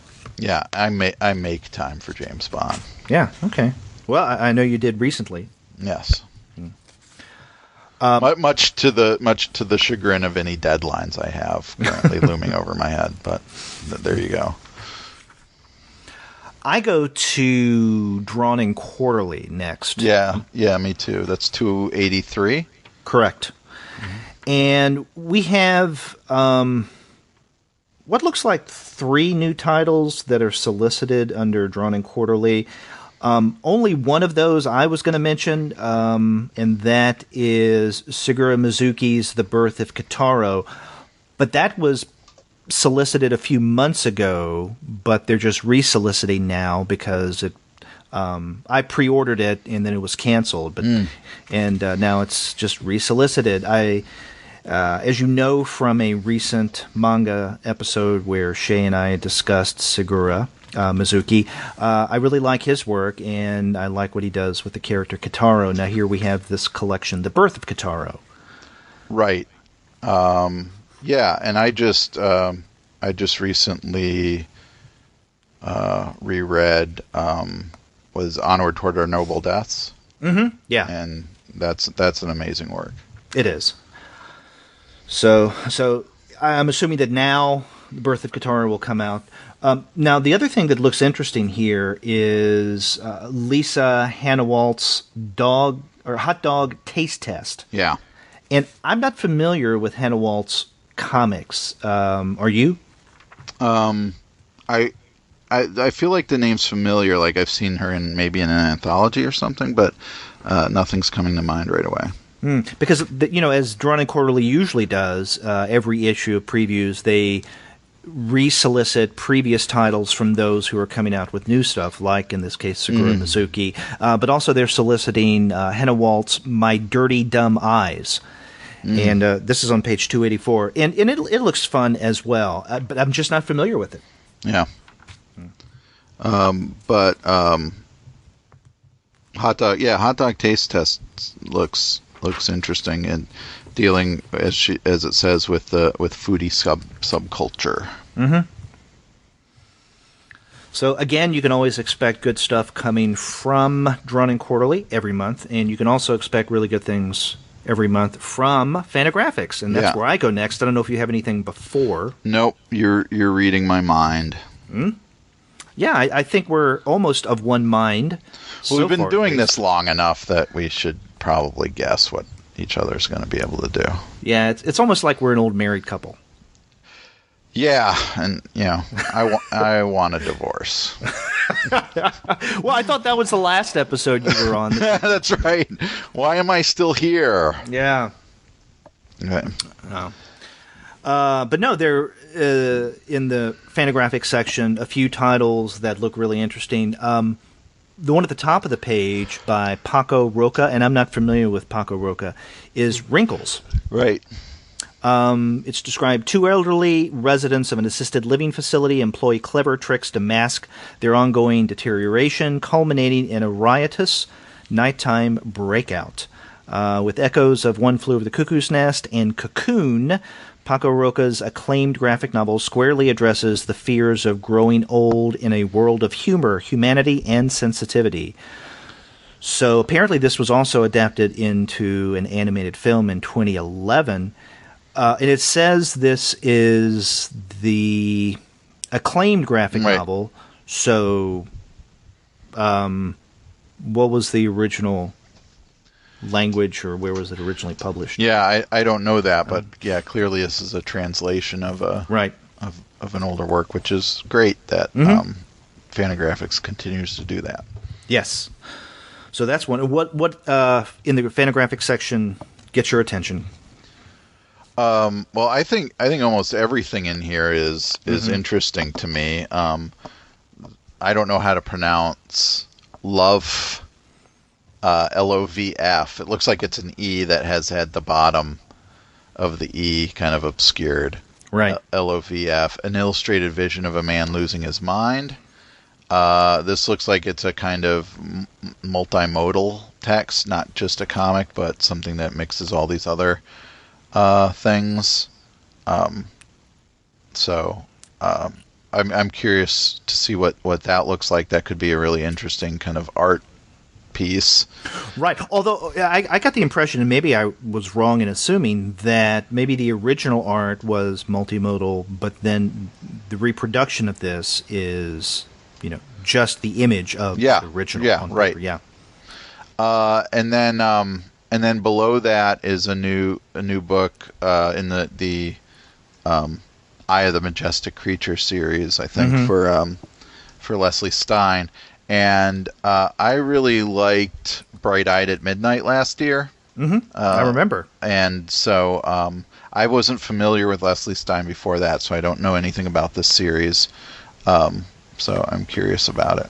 Well, you can get caught up because they solicit the first 2 volumes of Eye of the Majestic Creature right underneath it. So there's that. There's also, on that same page, 290, the next book in Fantagraphics EC collection. This is The Living Mummy and Other Stories, Jack Davis and Al Feldstein. So that's good. But I'm really excited about what's on the next page. Oh, I knew you would be. 291. Drinky Crow Drinks Again, the new Tony Millionaire Macchi's collection. And how long has it been since we've had a Macchi's collection? I don't know. Was of the ones that are solicited below that, which one is the most recent? Is it Green Eggs and Macchi's? Yeah, November of 2012. So it's been 4 years, almost 3.5 years. It just seems a long time ago. And of course, there's an image of Drinky Crow underneath. Yes, I love Drinky Crow. I do too. I don't know if I told you, but I have a little toy of Drinky Crow, and it's in my office. It's sitting on my desk. Oh, that's great. And it's really cool in that it has, this bottle of whiskey or liquor, whatever it is that he's drinking, with the X's over it that you can place in his mouth. And he has 2 sets of eyes that come with this Drinky Crow. Either his eyes are open, or you have a set of eyes that have X's through them. Oh, wow. Yeah. That's neat. Yeah. And I have that there in my office. And as kind of a follow-up to that fact, when I was out of town recently for not quite 2 months, just because of some family issues that I had going on down in North Carolina. So I was out of my office and teaching from a distance via turning my course into an online class for not quite 2 months. During that time, we had in the School of ATEC, Arts, Technology, and Emerging Communications, where I teach, our new dean, who was being interviewed, coming through doing interviews. And since they knew I was going to be out of my office for a few weeks, they let her use my office as the base of operation. Eek. So, but the thing is, I have a lot of stuff in my office, a lot of different figurines and toys and posters on the wall that says, pop culture and comics and things of that sort. And nerd. Yeah, exactly. But prominently on the desk is this Drinky Crow figurine. Huh. Yeah, I can't imagine what somebody would... Well, I've seen people have gone into my office and they think that a 10-year-old lives there. Yeah. Well, that's good. That keeps them on their toes, trying to figure you out. Yeah, that's right. Yeah, because I'm still trying to do that. Okay. I jumped to Oni next, which is quite a ways from Fantagraphics. So if you have anything in between those, go ahead. Well, if you turn the page on to 292, There's a new second book. Nobody Likes a Goblin. Now, this is a picture book. This is by Ben Hatke, and I wanted to mention this. I mean, it's not a comic, but I guess this is more like his earlier book, Julius House for Lost Creatures, so it's a picture book. But we've had Hatke on the show before. Wolverton and I interviewed him. Great guy. I love his Zeta series. He does really good work, great art. So this is not a comic, but it's a picture book. But if you like his art, and especially if you have kids or you collect picture books, then check out Nobody Likes a Goblin. And then above that, and this is under the Farrar, Straus, Giroux section, is Hope Larson and Rebecca Mock's Compass South, which looks really interesting. So I wanted to note that, but I also wanted to note, I find it curious, given the description of Compass South, because you read the solicit, it sounds to me like a second book. Yeah. And second is distributed through Farrar, Straus, and Giroux. So I'm wondering about the differentiation here between FSG with Compass South and then second with Nobody Likes a Goblin. Yeah, I hadn't thought about that, but I think that makes sense what you're saying.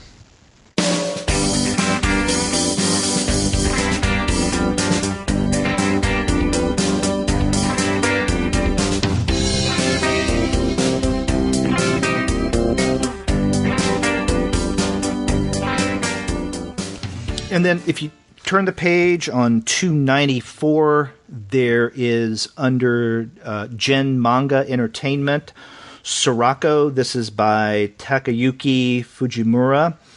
I don't know the artist nor about this title, but it's interesting. I may check this out. Now, Shay and I discussed on a previous manga show a book that's resolicited this month in the Gen Manga section, and that is Anomal.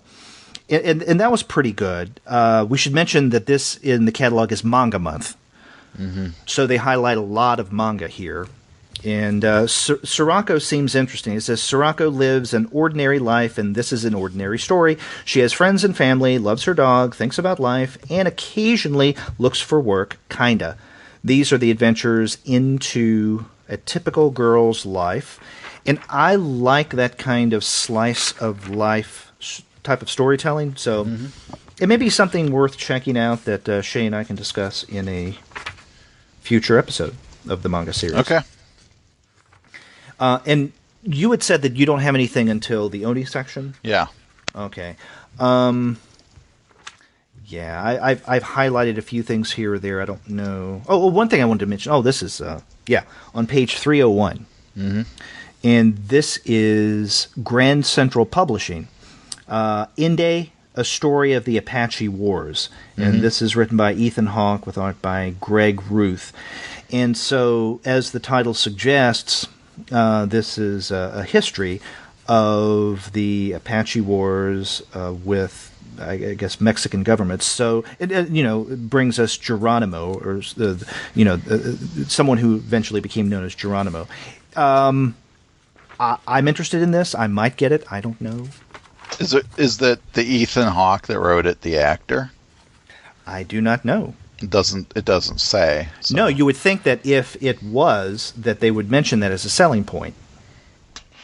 Or maybe they don't. Maybe they don't. Maybe they don't want to. Maybe they understand the backlash against this kind of sense that celebrities are slumming doing comics. But yeah. And another thing before Oni is on page 319, and this is more of an observation than anything. This is under Lion Forge, Andre the Giant Closer to Heaven. Now, does that sound familiar? If so, it should, because several months ago, this was solicited in IDW. Oh, yeah. Huh. And I went back to check that because I wasn't sure where I'd seen this before, but I knew I'd seen it in the first part with the Premier Publishers. And yeah, it was an IDW book, so I'm wondering why resolicited under Lion Forge. Yeah, I'm not sure what Lion Forge even is, so that's curious. Yeah, so it's, I didn't read it when it came out from IDW, but I didn't either. But although I'd be interested to compare it to Box Brown's Andre. Yes. And then one more thing, just right before Oni, and this is Odd Books / Uncivilized Books on page 322.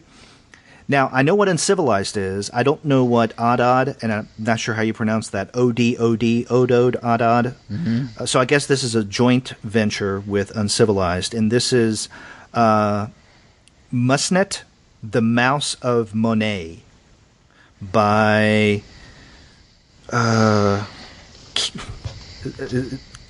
Kickley?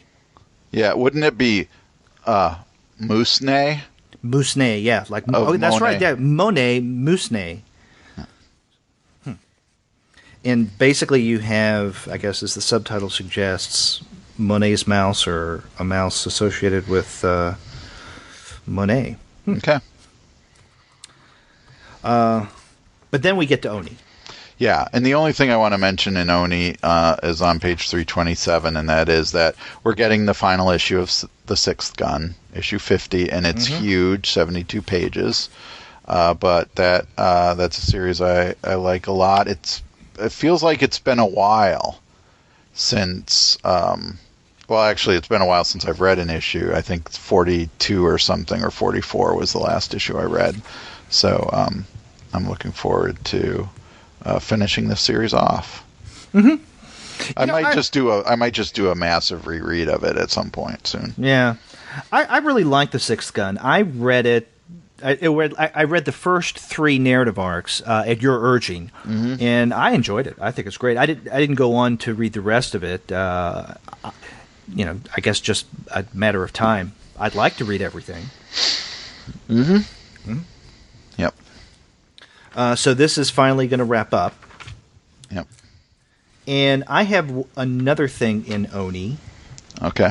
And that is on page 331. Yeah, I have that too. Yeah, Fresh Romance. Now, I have not been reading the digital Fresh Romance that has been coming out on Comixology. Have you? No, I haven't.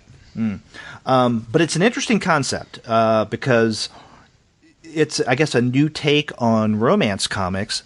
But from what I see here, and from what I've read of this online, it's not an ironic take on romance comics. Right. It's just a new manifestation of romance given... I guess our more contemporary understanding of romance and relationship, not just the heteronormative understanding of, boy and girl and, those kind of gender dynamics. Right. Yeah. And they got top-notch creators on it. Mm-hmm. Kate Leth, Sarah Vaughn, Marguerite Bennett, and so on. So, I was curious about that as well. I didn't actually know about the Comixology version, so I might go ahead and check that out. What, the Comixology?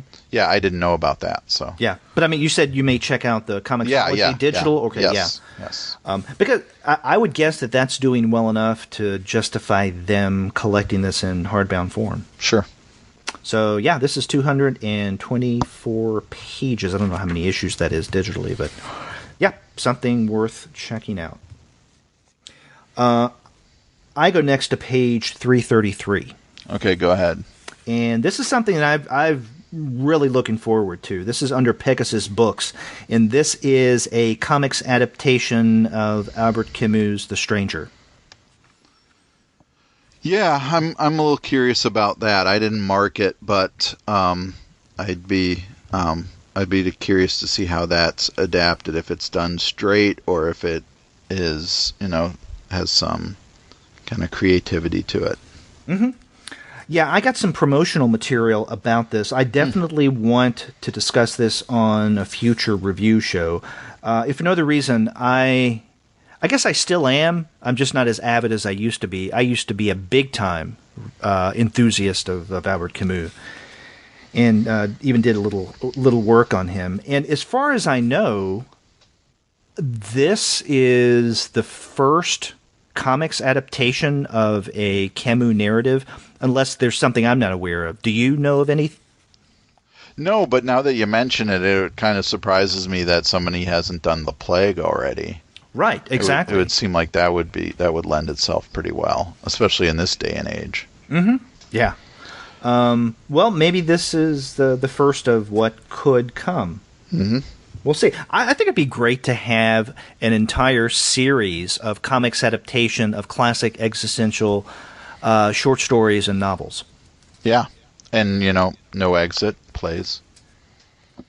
Exactly. Although I don't know what kind of graphic novel La Nausée would be. The last several pages would be a guy looking at the trunk of a tree.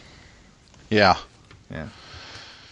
Well, that just reminds me. Did you ever see? This was quite a while ago. Probably pushing on 30 years ago now.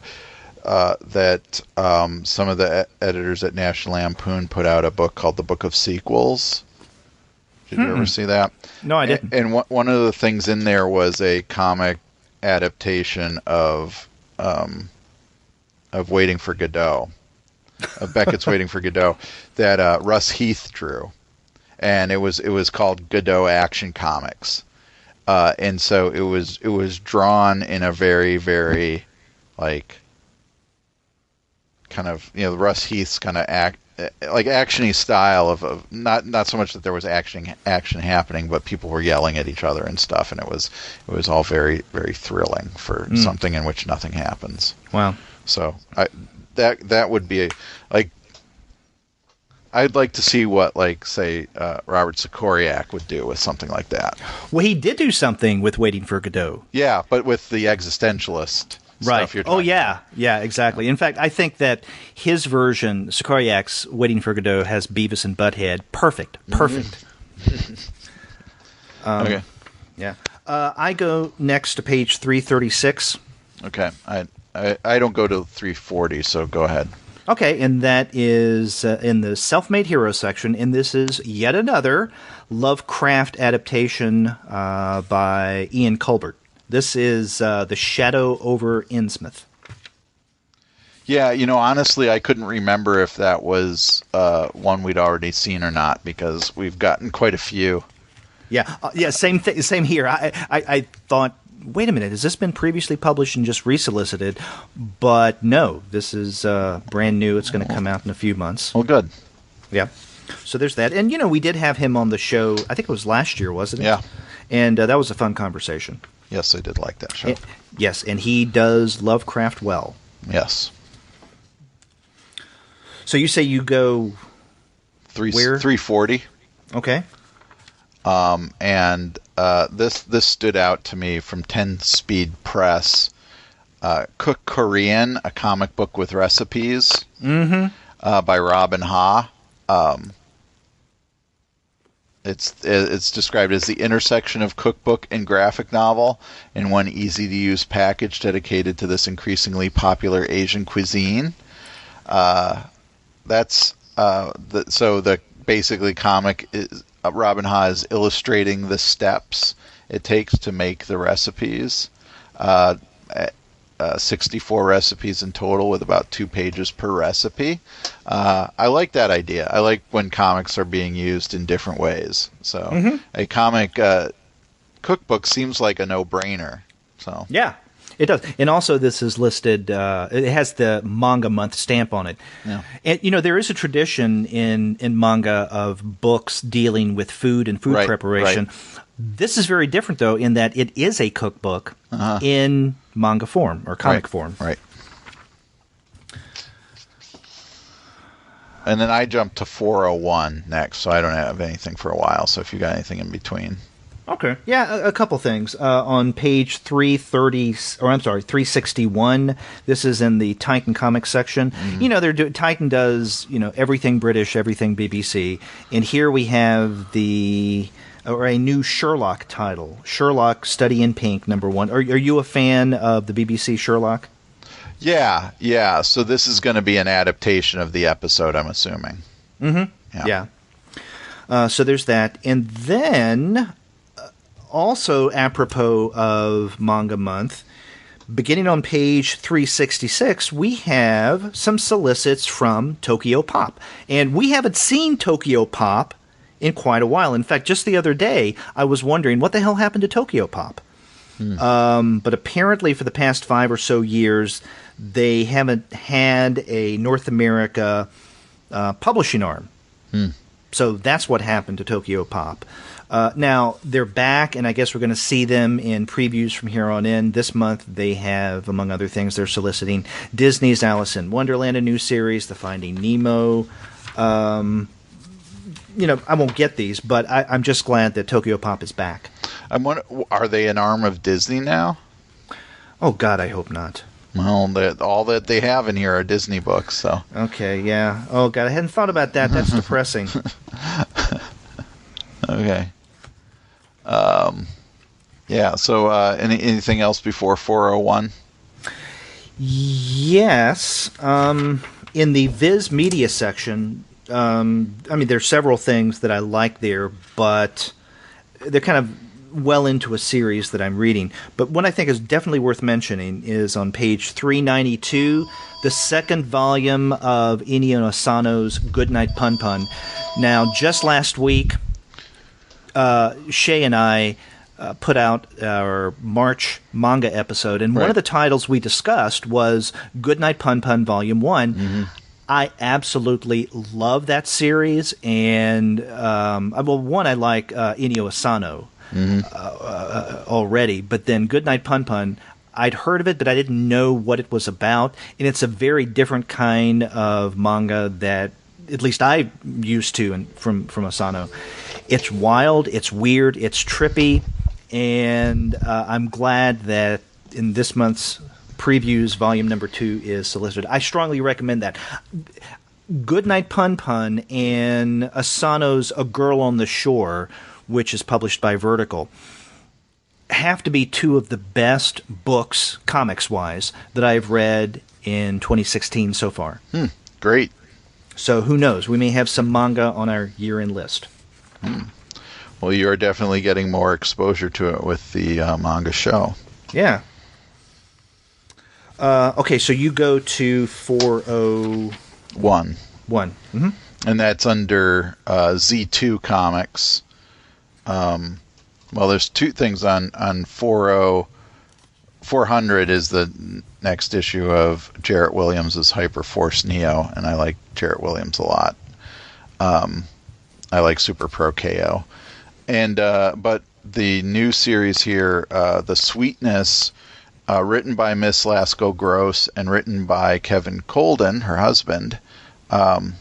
This is a new, looks like ongoing series. This follows two badass female intergalactic smugglers of a mysterious controlled substance who cater to the unique tastes of alien drug addicts. Okay, So that looks neat. Yeah, it is fun, and I'm looking forward to this. And one of the things I've noticed over the past several months is we're getting more and more from Z2 Comics. I believe that Miss Lasco Gross mentioned this, maybe not by title, right, when I was at SPX back in September, because I spoke with her briefly. I know you and I had her on the show, right? But I spoke with her briefly at SPX, and she mentioned doing something with her husband, and I'm assuming this is what she was referring to. Yep. Yeah. That's all that I have in the comics section of this month's catalog. Do you have anything else? I have something in the book section. So me too. Okay. Do you have pages 408 and 409? Yeah, I have 408, but okay. What were you going to mention? And 408 is Scott Bukatman's Hellboy's World Comics and Monsters on the Margins. This is, I think this is actually available now, or it's going to be available this week. I'm trying to remember which University Press it is. Maybe like California. Yeah, that's what I thought. But I have seen Scott present on Hellboy before, years ago actually. So I'm curious to see how all that work has come together. Yeah, I'm. This is the one in the book section that I think I'm particularly drawn to. I don't know about the one above it, Glenn Weldon's The Caped Crusade, Batman and the Rise of Nerd Culture. I think it's a Simon & Schuster book. And from what I've heard, Glenn Weldon is an NPR reporter, or he's associated with NPR. Okay.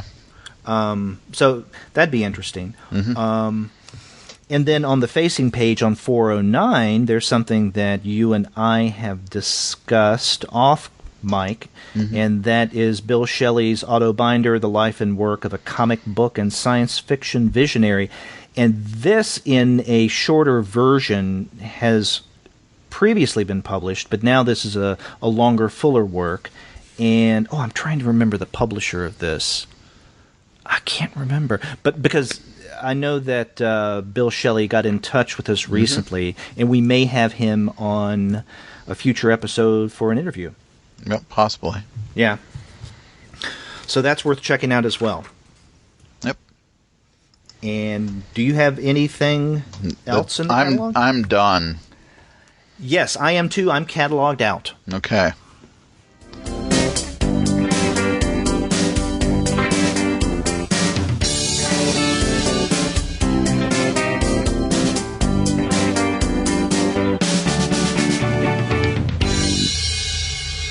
So we covered a lot of ground, a lot of good comics, and you can check out the deals that you can get in previews through our sponsor, Discount Comic Book Service, and its website. Go to dcbservice.com, and you'll find a lot of the titles that Andy and I just highlighted at very good discounts. Sometimes discounts so deep you need a flashlight. That's right. Mm-hmm. And after you do get your deeply discounted comics through DCB Service, and your coffee, remember, through justcoffee.coop, use our coupon code COMICS for 10% off. You can let us know what kind of coffee you're going to be drinking and what kind of comics you're going to be reading by going to our website, comicsalternative.com. And by going there, you'll see that you can leave us a voice message through the wonders of SpeakPipe, which is very simple and easy to use. Or if you like things the old school way, call us on the telephone. The phone number is 415-3-COMICS. That's 415-326-6427. That's right. Or you can get a hold of us by email. We are two guys at comicsalternative.com.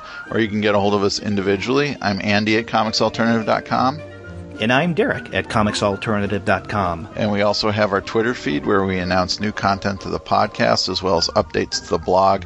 You can check out our Twitter feed at the number 2 Guys with PhDs. That's right. You can also find us on Facebook, Tumblr, Instagram, Google+, Goodreads, Pinterest, and YouTube. You can subscribe to the podcast through iTunes. You can stream us on Stitcher. You can also find us on TuneIn. And, as we mentioned last week, you can now find us on Spotify. But you can find also every single one of our episodes, as well as the reviews and the comics-related commentary that we post on our blog. And that's by going to our website, comicsalternative.com. That's right. All the ways to get a hold of us and let us know how we're doing. Yeah, and we like to hear from you. And until next week, take care. I'm Derek. And I'm Andy. See ya.